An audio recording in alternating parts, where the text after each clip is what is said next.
പ്രിയ ദേശനിവാസികളെ, ഞങ്ങൾ കർത്താവും രക്ഷിതാവുമായിരിക്കുന്ന യേശുക്രിസ്തുവിൻ്റെ നാമം ഈ ദേശത്ത് ഘോഷിക്കുകയാണ്.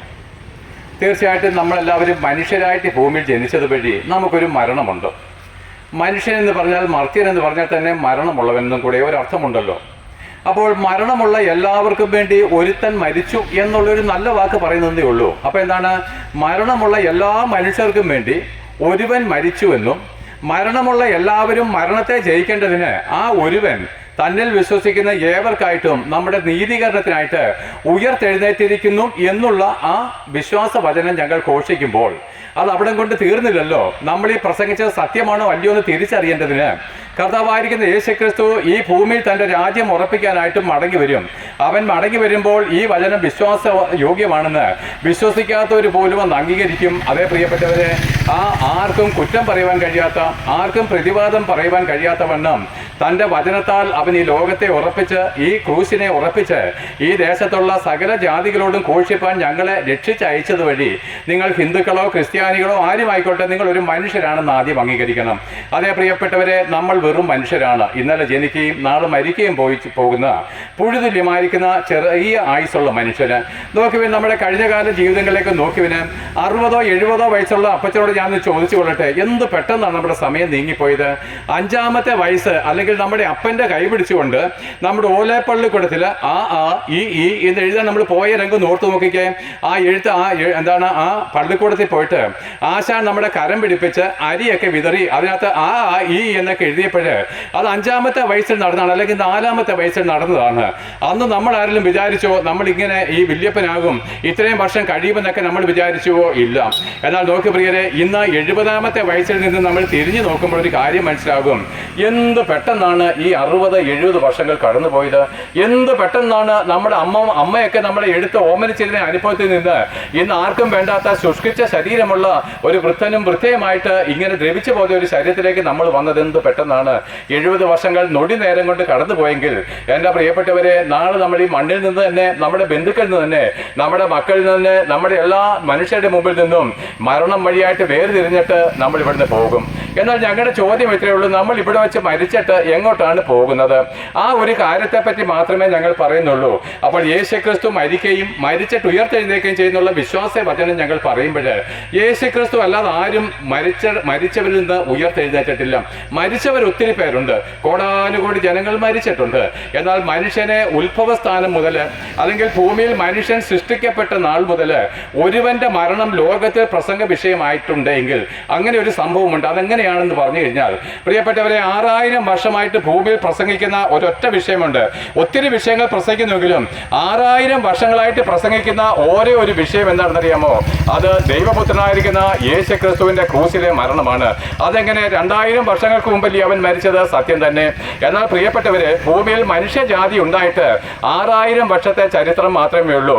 ആദ്യം ദൈവം മനുഷ്യനെ സൃഷ്ടിക്കുന്ന നാളിൽ അവനെ പാപം ചെയ്ത് ദൈവത്തിന് മുമ്പിൽ ശത്രുക്കളായിട്ട് തീർന്നപ്പോൾ, അവന്റെ വസ്ത്രമില്ലാത്ത അനുഭവത്തിൽ അവന് ദൈവത്തിന് മുമ്പിൽ നിൽക്കാൻ നാണം തോന്നിയപ്പോൾ, ദൈവം ഒരു മൃഗത്തിന്റെ തോലെടുത്ത് അവനെ അണിയിച്ച നാൾ മുതൽ അവന്റെ മക്കളായിരിക്കുന്ന നമുക്ക് ഒരു നാളിൽ നമ്മുടെ ലജ്ജ മാറുമാറ് നമുക്കൊരു നീതിവസ്ത്രം തരാമെന്ന് ദൈവം വാഗ്ദത്തം തന്നിരിക്കുന്നു.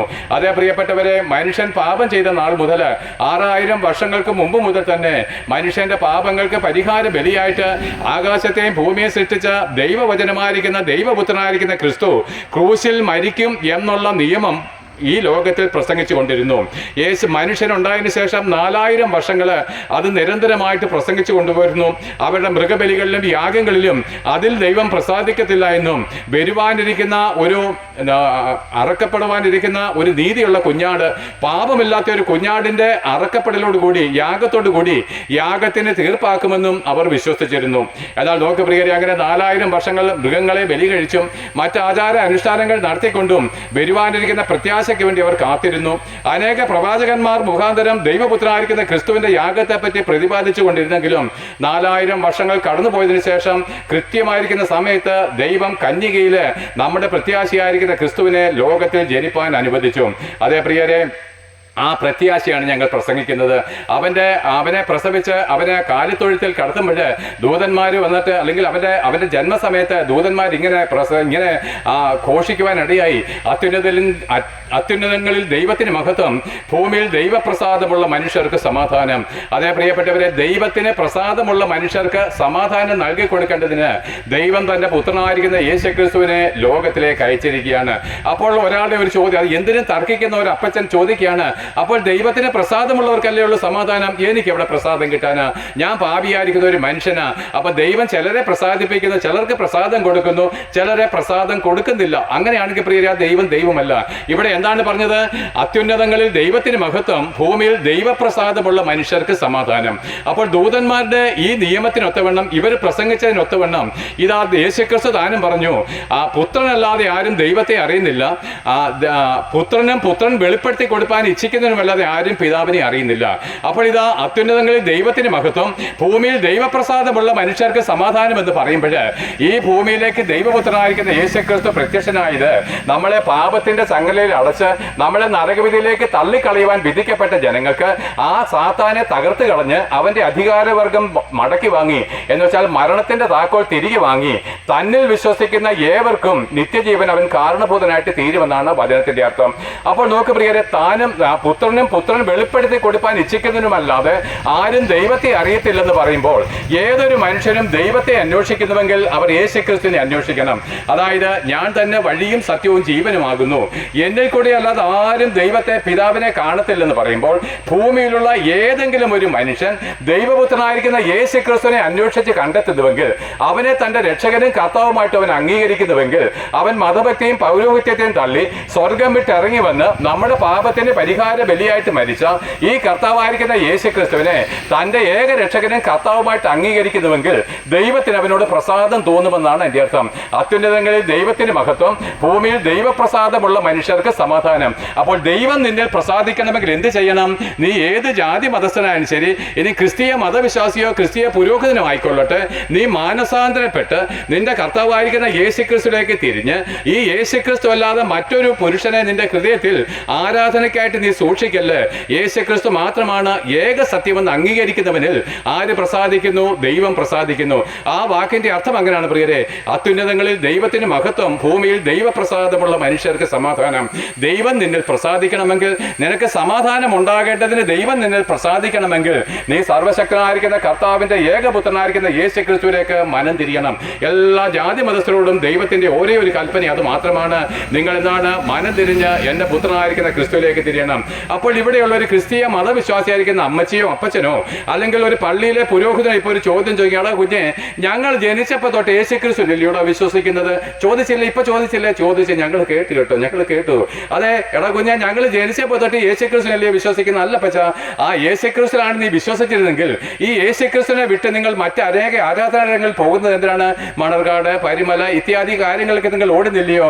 എന്ന് മാത്രമല്ല, മരിച്ചു പോകുന്ന പുരോഹിതനെ നോക്കി പിതാവേ എന്ന് നിങ്ങൾ വിളിക്കാറില്ലയോ? അപ്പോൾ നിങ്ങൾ ഏക കർത്താവായിരിക്കുന്ന ക്രിസ്തുവിനെ അല്ല അംഗീകരിക്കുന്നത്, നിങ്ങൾ മനുഷ്യരിലും മറ്റ് ദൂതന്മാരിലും നിങ്ങൾ ആശ്രയിക്കുന്നുണ്ടെന്ന് നിങ്ങൾ വെളിപ്പെടുത്തി തന്നിരിക്കുന്നു. അങ്ങനെയാണോ? തീർച്ചയായിട്ടും അങ്ങനെയാണ്. അത് തെറ്റാണ്. എന്ന് മാത്രമല്ല, ക്രിസ്തീയ മതവിശ്വാസികൾ ആരെങ്കിലും കേൾക്കുന്നുണ്ടെങ്കിൽ ഞാൻ ചോദിക്കട്ടെ, നിങ്ങൾ മരിച്ചു പോകുന്ന മനുഷ്യരെ നോക്കി, പുരോഹിതന്മാരെ നോക്കി പിതാവ് എന്ന് വിളിക്കാറില്ലയോ? പിതാവ് എന്ന് വിളിച്ചതിന്റെ അർത്ഥം എന്താണ്? സ്പിരിച്വലായിട്ട് വിളിച്ചാൽ എന്താണ്? ദൈവമെന്ന. അപ്പൊ ഈ പുരോഹിതൻ പറയുകയാണ്, ഞങ്ങൾ പാപികളാണ്, ദോഷികളാണ്, നാളെ മരിച്ച നരകത്തിലേക്കാണ് പോകുന്നത്, പുഴുവരിച്ചു പോകുന്ന ശരീരമാണ്.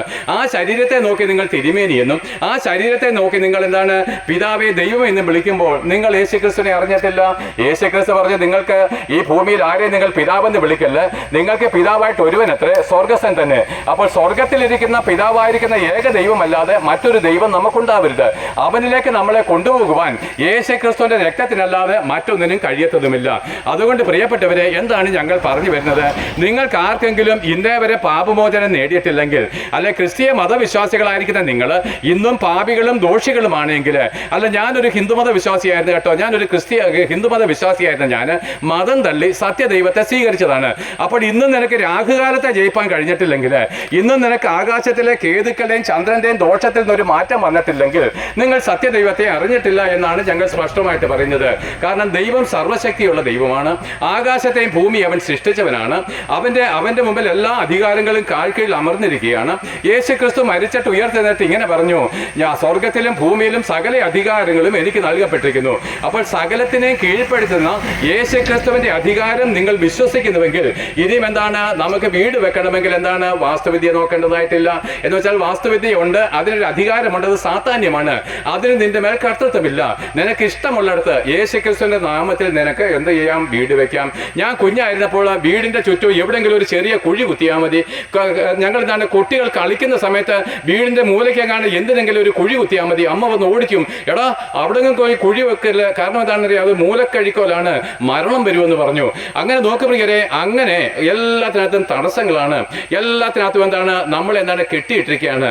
എന്നാൽ സർവ്വശക്തിയുള്ള ദൈവമായിരിക്കുന്ന ക്രിസ്തുവിലേക്കൊന്ന് തിരിഞ്ഞ് അവൻ കാൽവറി ക്രൂശിൽ മരിക്കുമ്പോൾ ഇങ്ങനെയുള്ള സകല സാത്താന്റെ അധികാരങ്ങളെയും തലയെ തകർത്തുകൊണ്ട് അവന്റെ കയ്യിൽ നിന്ന് മരണത്തിന്റെയും പാതാളത്തിന്റെയും താക്കോൽ യേശു ക്രിസ്തു തിരികെ വാങ്ങുകയും ആ തന്നിൽ വിശ്വസിക്കുന്ന ഏവരെയും പാപത്തിൽ നിന്നും മരണത്തിൽ നിന്നും നരകത്തിൽ നിന്നും വിടുവിപ്പാൻ അവൻ സർവ്വശക്തിയുള്ള ദൈവമാണെന്ന് ലോകത്തിന് വെളിപ്പെടുത്തി തന്നിരിക്കുന്നു. അതേപ്രിയരെ, നമ്മുടെ പാപം പോക്കുവാൻ സ്വർഗം വിട്ട് ഇറങ്ങി വരികയും നമ്മുടെ ഓരോരുത്തരെയും പാപഭാരം താൻ ചുമലിലേറ്റിയത് വഴി അവൻ ഗോൽഗോഥ മലമുകളിൽ നമ്മുടെ പാപത്തിന്റെ ശിക്ഷയായിരിക്കുന്ന മരണം ദൈവകോടതിയുടെ മുമ്പിൽ ഏൽക്കുകയും ചെയ്തിരിക്കുകയാൽ അവൻ മരണത്തെ ജയിച്ച് ഉയർത്തെഴുന്നേറ്റ് വീണ്ടും രാജാവായിട്ട് മടങ്ങി വരുവാനുള്ള സമയമായിരിക്കാൽ എന്റെ പ്രിയപ്പെട്ടവരെ, നമുക്കൊരു മരണമുണ്ടല്ലോ. മരണമില്ലാത്തവർ ആരെങ്കിലും ഉണ്ടോ എൻ്റെ മുമ്പിൽ? ആരുമില്ല. നമ്മളെല്ലാവരും മരിക്കുന്നവരാണ്.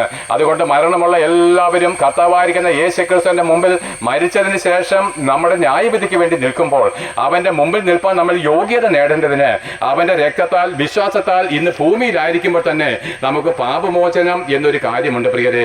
അവന്റെ രക്തം സകല പാപവും പോക്കി നമ്മളെ ശുദ്ധീകരിക്കേണ്ടതിന്, കർത്താവായിരിക്കുന്ന യേശു ക്രിസ്തു നമ്മുടെ പാപം പോക്കി നമ്മളെ ശുദ്ധീകരിക്കേണ്ടതിന് തന്റെ പാപമില്ലാത്ത രക്തം കാൽവറി ക്രൂശിൽ ചൊരിയുകയും അവൻ മരിച്ച് ജയിച്ച് ഉയർത്തെഴുന്നേറ്റ് ഇതാ സ്വർഗത്തിൽ ഇരിക്കുകയും ചെയ്യുകയും അവൻ ഭൂമിയുടെ ഏകാധിപതിയായിട്ട് മടങ്ങി വരുവാനുള്ള സമയമായിരിക്കാൽ അവൻ എല്ലാവരോടും പറയുന്നത് പോലെ ഞങ്ങളും അത് ഏറ്റു പറയുന്നു, നമുക്കൊന്ന് മാനസാന്തരപ്പെട്ടാലോ. അമ്മച്ചി, നമുക്കൊന്ന് മാനസാന്തരപ്പെട്ടാൽ എന്താ കുഴപ്പം?